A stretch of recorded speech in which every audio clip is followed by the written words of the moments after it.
जमीयत उलमा-ए हिंद जालना के आवाज़ पर रविवार 13 अगस्त को देश में अमन और शांति के लिए अमन मोर्चे का आयोजन किया गया है।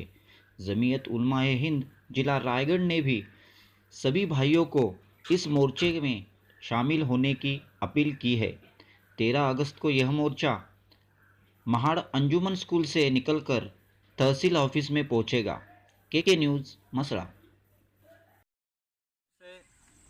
मुल्क में फ़िरका परस्ती को मिटाने के लिए, नफ़रत और अदावत को मिटाने के लिए, प्यार मोहब्बत और भाईचारा को फ़रोग़ देने के लिए मुल्क भर में मजलिस आमिला ने 13 अगस्त को अमन मार्च इनाक़िद करने का फ़ैसला किया है। मुल्क के नफ़रत भरे माहौल में असबियत और नफ़रत को मिटाने के लिए जमीयत उलमा हिंद ने यह फ़ैसला लिया है। जमीयत उलमा हिंद वो तारीख़ी और क़दीम जमात है जिसने मुल्क को अंग्रेज़ों से नजात दिलाने के लिए बहुत बड़ी कुर्बानियाँ दी है।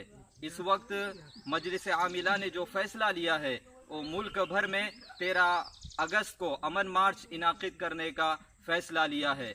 जमीयत उलमा हिंद के ख़मीर में कौमी यकजहती के अनासिर शुरू से ही है। जमीयत उलमा हिंद ने आज़ादी से पहले और आज़ादी के बाद कभी भी इश्तिआल अंगेज़ी की बात नहीं की है, हमेशा तामीरी बात की है। और इस वक्त जमीयत उलमा हिंद बिरादरान वतन को एक संजीदा पैगाम देना चाहती है कि जमीयत उलमा हिंद अमन चाहती है, शांति चाहती है। और इस वक्त एक छोटा सा तबका मुल्क के अंदर नफ़रत और अदावत की बात कर रहा है। ऐसे माहौल में हम बिरादरान वतन को एक संजीदा पैगाम देने की कोशिश कर रहे हैं। तो आइए जमीयत उलमा हिंद के काम को अपना काम समझते हुए जमीयत उलमा ज़िला रायगढ़ आपसे अपील करती है कि 13 अगस्त को महाड़ अंजुमन हिमायतुल इस्लाम महाड़ के अंदर ठीक 10 बजे पहुंचने की कोशिश करें। वहां से ये मोर्चा निकलकर तहसील ऑफिस तक पहुंचेगा और वहां पर सभी हजरात वक्त पर पहुंचने की पूरी